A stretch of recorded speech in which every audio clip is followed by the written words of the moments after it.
What kind of faith do you have that your children are recognizing in your life? There's four things that the Lord showed me that our faith has to be. First, it has to be convincing. You know, in Romans 8:38-39, it says, I'm assured that nothing can separate me from the love of God that's in Christ Jesus. You have to have that same surety in your life, in your walk with the Lord. You have to be secure in who you are in Christ for your children to reflect that same relationship and that same authority in their life. The second, it has to be consistent faith. You know, James 5:12 says, let your yes be yes, let your no be no.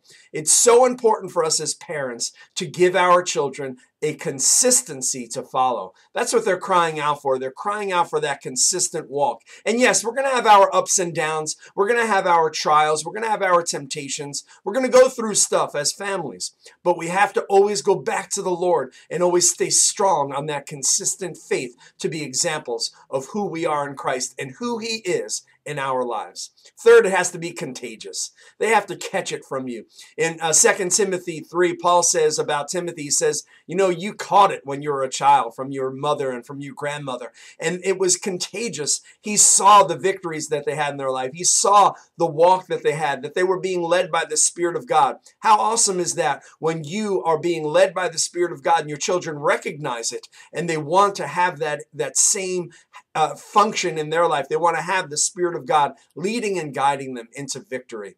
And fourth, it must be courageous.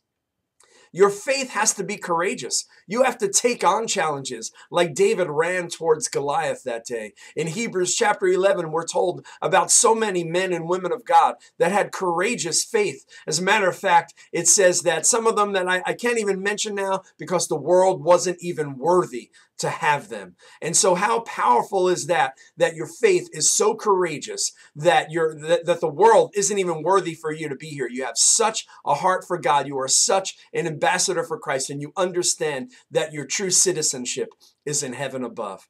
I pray that your faith is convincing, consistent, contagious, and courageous. Keep stopping back to wallsofgrace.com for more family tips. God bless you.